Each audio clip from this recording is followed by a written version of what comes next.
اعوذ باللہ من الشیطان الرجیم، بسم اللہ الرحمن الرحیم۔ وَلَقَدْ خَلَقْنَا الْإِنسَانَ مِنْ سُلَالَةٍ مِّن طِينٍ ثُمَّ جَعَلْنَاهُ نُطْفَةً فِي قَرَارٍ مَّكِينٍ ثُمَّ خَلَقْنَا النُّطْفَةَ عَلَقَةً فَخَلَقْنَا الْعَلَقَةَ مُضْغَةً فَخَلَقْنَا الْمُضْغَةَ عِظَامًا فَكَسَوْنَا الْعِظَامَ لحما ثم انشأناه خلقا آخر فتبارك الله احسن الخالقين ثم انكم بعد ذلك لمیتون ثم انکم یوم القیامت تبعثون۔ معزز سامعین، آپ کے سامنے سورۃ المومنون کی چند آیات تلاوت کی ہیں۔ اللہ تبارک و تعالیٰ سے دعا ہے کہ اللہ حق اور سچ بیان کرنے کی توفیق عطا فرمائے اور پھر اس پر عمل کرنے کی بھی توفیق عطا فرمائے۔ وَلَقَدْ خَلَقْنَا الْإِنسَانَ مِنْ سُلَالَةٍ مِّن طِينٍ، اور یقیناً ہم نے انسان کو پہلی بار مٹی کے جوہر سے پیدا کی۔ تو میرے بھائیو، انسان کی پہلی تخلیق جو ہے یہ مٹی کے جوہر سے ہوئی ہے، مٹی کے سط سے ہوئی ہے۔ ثم جعلناہ نطفۃ فی قرار مکین، پھر ہم نے اس سے نطفہ بنا کر محفوظ جگہ یعنی رحم میں رکھا۔ اور انسان کی دوسری تخلیق نطفے کے ذریعے سے شروع ہوئی۔ تو میرے دوستو، یہ ہے وہ حضرت انسان جس کو اللہ پاک نے بنایا۔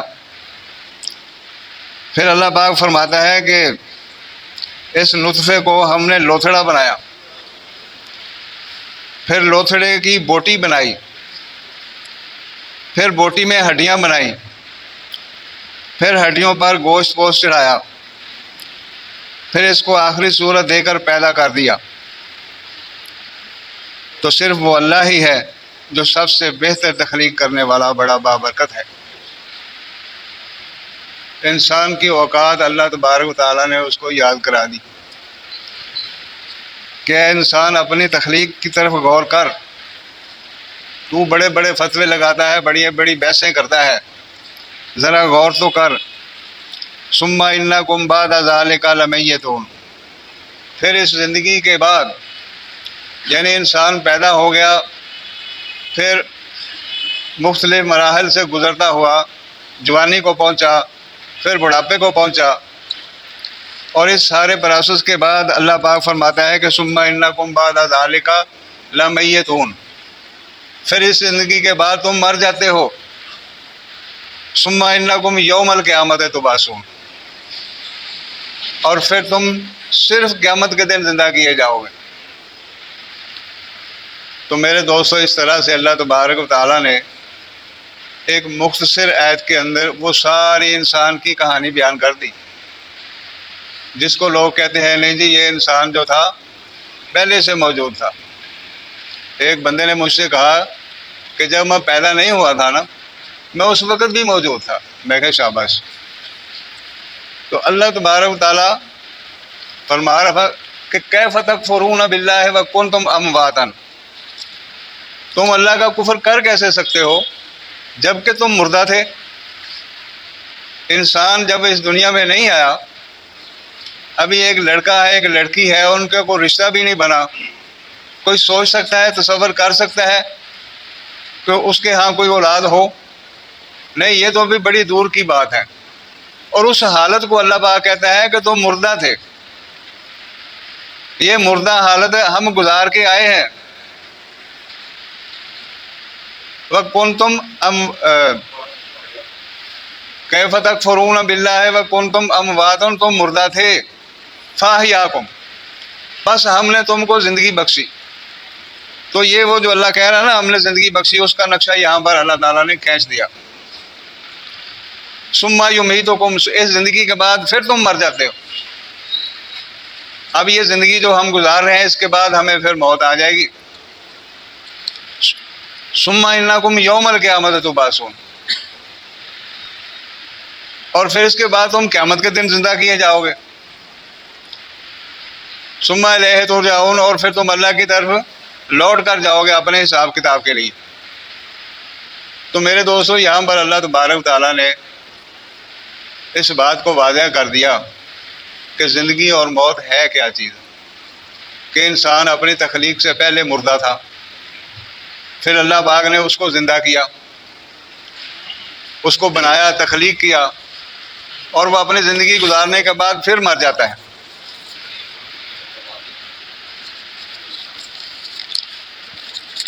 جب وہ قیامت کے دن زندہ کیا جائے گا تو پھر اس سے حساب کتاب ہوگا، اس کو جزا و سزا ملے گی، اس کو اپنے کیے عملوں کی سزا ملے گی. اب جب وہ زندہ ہی نہیں ہے تو سزا کس کو ہے؟ مثال کے طور پر آپ جانور ذبح کرتے ہیں، اس کا گوشت بنا کر، اس کو پکا کر، اس کے کباب بنا کر کھا جاتے ہو. کیا کوئی کہہ سکتا ہے کہ اس کو عذاب ہو رہا؟ انسان جب مرتا ہے تو یہ مٹی کے ساتھ مٹی مل جاتا ہے، یہ ریت کے ذروں کے اندر شامل ہو جاتا ہے. پھر گردش زمانہ اس کو وہاں سے نکال کر کہیں دور سمندروں اور دریاؤں میں پھینک دیتی. ہمارے گاؤں میں قبرستان تھے پرانے، استعمال اراضی ہوئی تو وہ کسی کو الاٹ ہو گئے، انہوں نے ٹریکٹر چلا کر اس میں فصلیں کاشت کر رہے ہیں، اور بہت سے قبرستان روڈوں کے اندر آ گئے، اوپر ٹریفک چل رہی. تو یہ جو جزا اور تصور کا تعلق ہے نا، یہ زندگی کے ساتھ ہے. انسان کا اگر ایک بازو کٹ جائے تو وہ خود ہی اس کے اوپر چوٹ مارے تو انسان کو درد نہیں ہوگی، تکلیف نہیں ہوگی. تو یہ تو ہے معاملہ سزا و جزا کا. تو میرے دوستو، اس طرح ثابت یہ ہوا کہ مرنے کے بعد انسان مردہ ہے اور اس کے اندر کوئی زندگی نہیں ہے اور کوئی جزا و سزا نہیں ہے. تو اللہ تعالیٰ نے فرمایا کہ اب یہ سنتے بھی نہیں ہیں. اللہ کے نبی کو اللہ پاک نے فرمایا کہ آپ ان کو نہیں سنا سکتے، اور جو قبروں میں دفن ہیں آپ ان کو بھی نہیں سنا سکتے. تو اس کی ایک مثال میں آپ کے سامنے پیش کر رہا ہوں کہ اللہ فرما رہا ہے کہ او کالذی مر علی قریۃ وہی خاویۃ علی عروشها قال ان یحیی هذه اللہ بعد موتها فاماتہ مئۃ عام ثم بعثناہ قال کم لبثت قال لبثت یوما او بعض یوم قال بل لبثت مئۃ عام. سورہ بقرہ. یا اسی طرح اس شخص کو نہیں دیکھا جسے ایک گاؤں میں جو اپنی چھتوں پر گرا پڑا تھا اتفاق سے گزر ہوا، تو اس نے کہا کہ اللہ اس کے باشندوں کو مرنے کے بعد کیوں کر زندہ کرے گا. تو اللہ نے اس کو موت دے دی اور 100 برس تک مردہ رکھا، اور پھر اس کو جلا اٹھایا اور پوچھا کہ تم کتنا عرصہ مرے رہے ہو؟ اس نے جواب دیا کہ ایک دن یا دن کا کچھ حصہ. اللہ نے فرمایا نہیں، بلکہ تم 100 برس مرے رہے ہو. تو میرے دوستو، اس کے اندر اللہ پاک فرماتا ہے کہ وما یشعرون ایان یبعثون. ان کا شعور سلب ہو جاتا ہے. جب انسان مرتا ہے نا تو اس کا شعور سلب ہو جاتا ہے، اس کو کچھ محسوسات نہیں ہوتی مردہ حالت کے اندر. تو لہذا اسی طرح اس نے کہا جی ایک دن یا اس کا کچھ حصہ، تو اللہ پاک نے فرمایا نہیں، 100 برس تک مرے رہے ہو. اس کو احساس ہی نہیں کہ میں کتنی دیر یہاں ٹھہرا رہا ہوں. وَكَذَلِكَ بَعَثْنَاهُمْ لِيَتَسَاءَلُوا بَيْنَهُمْ قَالَ قَائِلٌ مِّنْهُمْ كَمْ لَبِثْتُمْ قَالُوا لَبِثْنَا يَوْمًا أَوْ بَعْضَ يَوْمٍ. یہ سورۃ کہف کی آیت ہے. اور اس طرح ہم نے ان کو اٹھایا تاکہ آپس میں ایک دوسرے سے دریافت کریں کہ ایک کہنے والے نے کہا کہ تم یہاں کتنی مدت رہے ہو؟ انہوں نے کہا کہ ایک دن یا دن کا کچھ حصہ. تو شعور جو تھا وہ سلب ہو گیا. اب ان کو معلوم نہیں کہ کتنی دیر یہاں ٹھہرے رہے. وَنُفِخَ فِي الصُّورِ فَإِذَا هُم مِّنَ الْأَجْدَاثِ إِلَىٰ رَبِّهِمْ يَنسِلُونَ قَالُوا يَا وَيْلَنَا مَنْ بَعَثَنَا مِنْ قَرْيَتِنَا مِنْ مَرْقَدِنَا هَٰذَا مَا وَعَدَ الرَّحْمَٰنُ وَصَدَقَ الْمُرْسَلُونَ. اور جس وقت سور پھونکا جائے گا تو یہ قبروں سے نکل کر اپنے رب کی طرف دوڑ پڑیں گے. کہیں گے ہائے شامت ہماری، ہمیں کس نے قبروں سے اٹھا دیا. تو یہ وہی ہے جس کا اللہ نے وعدہ کیا تھا اور پیغمبروں نے سچ کہا تھا. اب وہ شخص جو قیامت کے دن زندہ کیا گیا ہے، اس نے کوئی مردہ حالت کے حالات تو بیان نہیں کیے کہ ہم راحت میں تھے یا عذاب میں تھے، ہم کس حال میں تھے. نہیں، بس وہ کہتا ہے کہ ہمیں کس نے یہ جگا دیا. تو اللہ نے فرمایا کہ یہ وہی ہے جس کا تو دنیا کے اندر انکار کرتا رہا ہے. یہ وہی دن ہے. اب کہتے ہیں جی نہیں، برزخ میں چلی جاتی ہے اس کی روح اور وہاں اس کو سزا ملتی ہے یا راحت ملتی ہے، یا پھر قبر کے اندر ایک کھڑکی کھول دی جاتی ہے، یا اس کو سزا ملتی ہے، عذاب ہوتا ہے. قبر جو ہے وہ آپس میں مل جاتی ہے اور اس کی پسلیاں جو ہیں اس کے اندر بیکھ جاتی ہیں. اور یا پھر یہ ہے کہ جنت کی طرف اس کی ہوا کی کھڑکی کھول دی جاتی ہے اور اس کو ہوا آتی رہتی ہے. تو میرے دوستوں، نہ تو کوئی برزخ کے اندر کوئی چیز ہے اور نہ قبر کے اندر کوئی چیز ہے. تو اللہ تعالیٰ نے فرمایا کہ هو الذی مرج البحرین ھذا عذب فرات وھذا ملح اجاج وجعل بینہما برزخا وحجرا مہجورا. سورہ الفرقان. وہی تو ہے جس نے دو دریا بہائے جو دونوں مل کر چلتے ہیں. ایک کا پانی میٹھا ہے پیاس بجھانے والا، اور دوسرے کا پانی کھارا ہے جو چھاتی جلائے. دونوں کے درمیان ایک آڑ ہے کہ آپس میں ملتے نہیں. تو میرے دوستو، اللہ پاک فرما رہا ہے کہ یہ دو دریا ہم نے بہائے، ایک کا پانی میٹھا ہے اور ایک کا کھارا. دونوں مل کے چلتے ہیں لیکن وہ پانی آپس میں مکس اپ نہیں ہوتا. اب بتاؤ، اس کے درمیان میں جو برزخ اللہ فرما رہا ہے کہ وہ کیا چیز ہے؟ وہاں کو رہنے کی چیز ہے یا کوئی دفتر ہے یا کوئی مکانات تعمیر کیے گئے ہیں جس کے اندر روحوں کو رکھا جاتا ہے یا انسانوں کو سزا اور عذاب دیا جاتا ہے؟ کوئی چیز ہے؟ وَمِن وَرَائِهِمْ بَرْزَخٌ إِلَىٰ يَوْمِ يُبْعَثُونَ. اور ہر مرنے والے کے پیچھے ایک برزخ حائل ہے دوسری زندگی کے دن تک. جب انسان مر جاتا ہے تو اس کے پیچھے ایک برزخ حائل ہے. تو یہ برزخ ہے کیا؟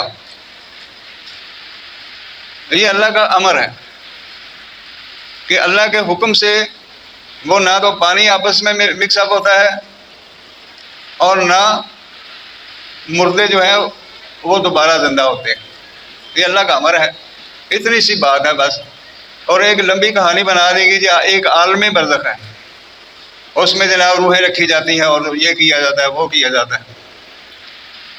تو میرے دوست، اس طرح سے اللہ تبارک و تعالیٰ نے ہمیں بات کو تو سمجھا دیا ہے دو ٹوک طریقے سے، اور بالکل کلیئر طریقے سے ہمیں سمجھا دیا ہے. اب کسر تو کوئی چھوڑی نہیں اللہ تبارک و تعالیٰ نے. اب جو روح کا مسئلہ ہے، کہتے ہیں جی روح نکالی جاتی ہے، روح ڈالی جاتی ہے. تو سورہ نساء کے اندر آیت ہے فَتَوَفَّتْهُمُ الْمَلَائِکَةُ. جب فرشتے موت دینے کے لیے آتے ہیں، یہ ہے لفظی ترجمہ. جب فرشتے موت دینے کے لیے آتے ہیں تو ان سے سوال کرتے ہیں کہ تم دنیا میں کس حال میں تھے. ابھی وہ زندہ ہیں دنیا میں.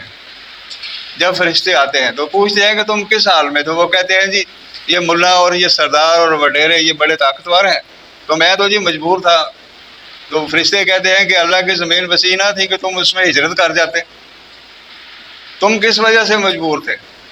تو وہاں جو کہتے ہیں نا جی روح نکالی گئی، جناب محترم ہادی صاحب بھی یہی ترجمہ کرتے ہیں کہ جناب روح نکالنے کے بعد سوال کرتے ہیں فرشتے.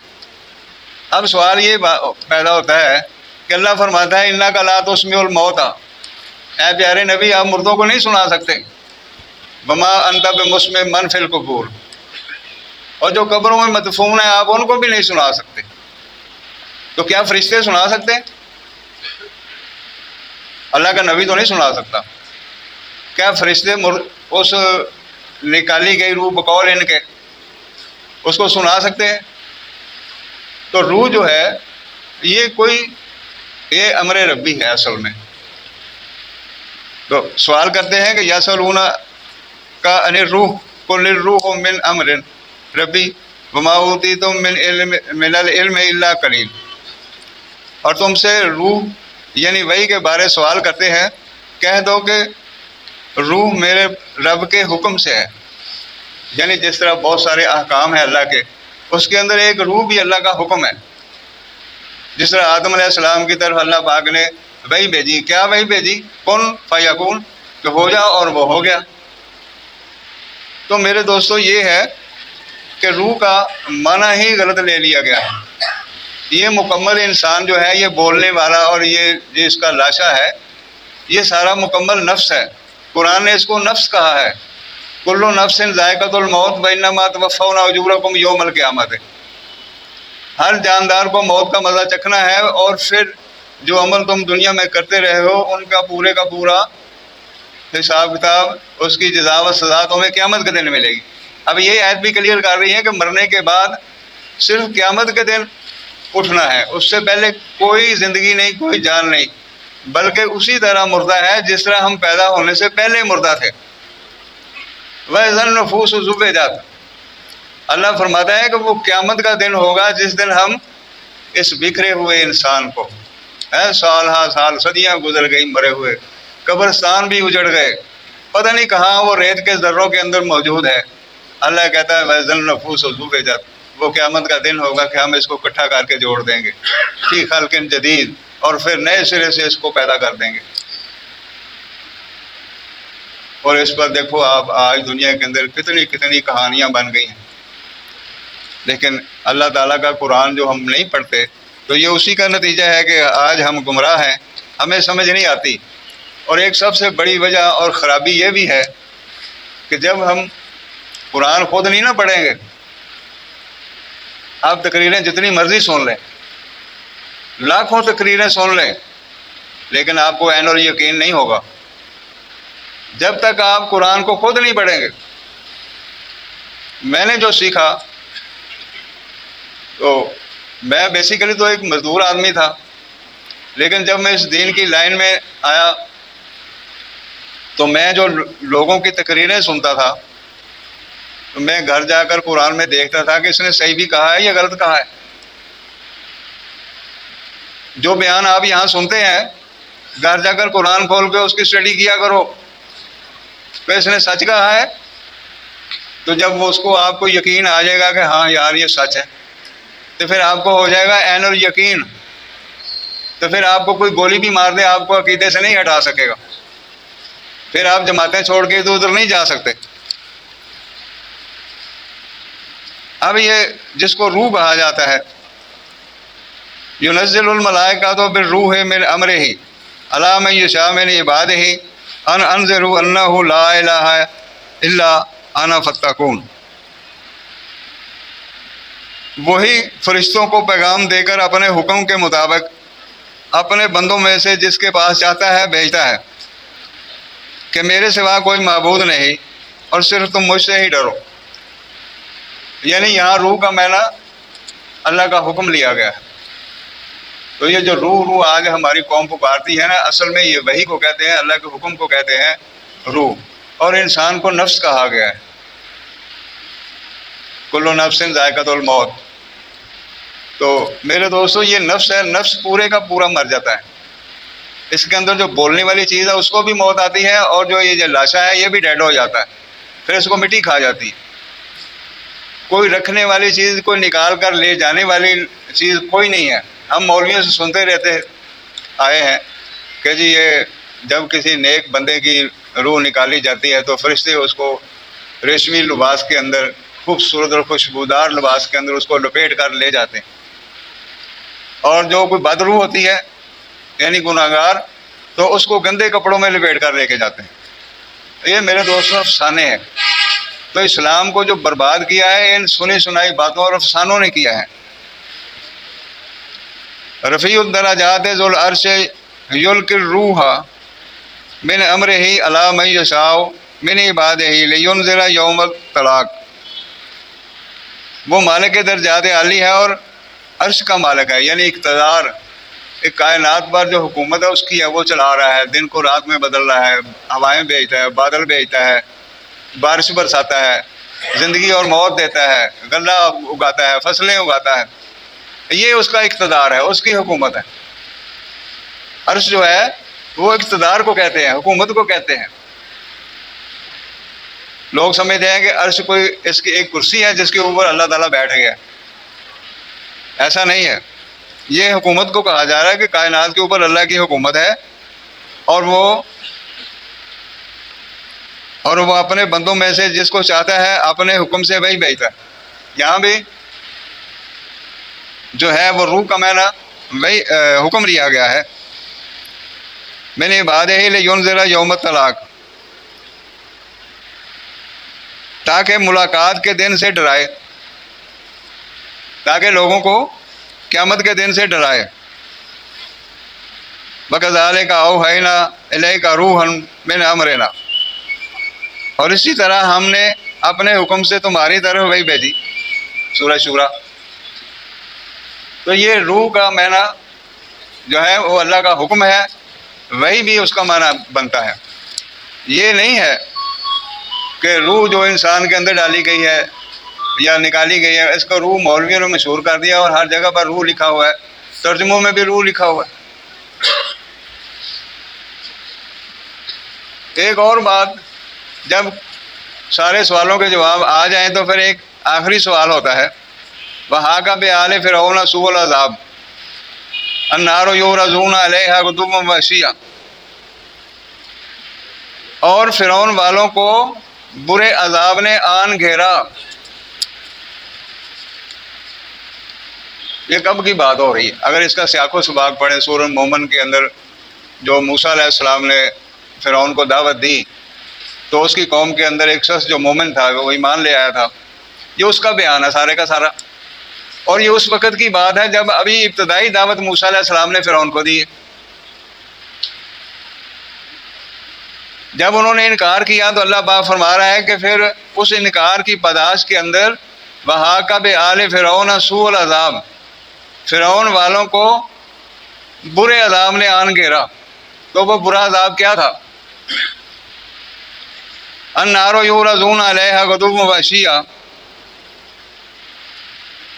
ایک آگ ہے، ایک ہیجانی کیفیت ہے جس کے اندر وہ صبح و شام مبتلا رہتے تھے، جس طرح آج پاکستانی ہیجان کے اندر مبتلا ہے، کیونکہ کتاب کو چھوڑ دیا نا، پیغمبر کے طریقے کو چھوڑ دیا، اللہ کے کلام کو چھوڑ دیا، تو پھر ہیجانی کیفیت طاری ہو جاتی ہے۔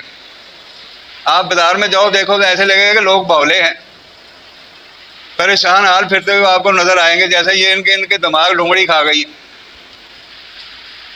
تو یہ کیفیت اس وقت پیدا ہوتی ہے جب ہم اللہ کی آیات کا انکار کرتے ہیں۔ تو سورہ اعراف کے اندر جب اس کو اس آیت کے ساتھ ملا کے پڑھیں گے تو آپ کو بالکل صحیح واضح سمجھ آ جائے گی کہ اللہ پاک فرما رہا ہے کہ فرعون والوں کو اللہ پاک نے 9 عذابوں کے اندر گرفتار کیا۔ پہلے طوفان آئے، زلزلے آئے، ٹڈیاں آئیں، میڈک آئے، جوئیں پڑ گئی، سسریاں کھا گئی، ٹڈی دل اللہ نے چھوڑ دی ہے، خون آ گیا، بڑا خوشنما کھانا، خوبصورت خوشبودار کھانا تیار کیا ہے، کھانے کے لیے بیٹھے ہیں تو وہ خون بن گیا، کھا نہیں سکتے۔ کھانا تیار کیا ہے، کھانے لگے ہیں تو مینڈک اچھل کود کر رہے ہیں، اس کے اندر جو ہے آ رہے ہیں جا رہے ہیں،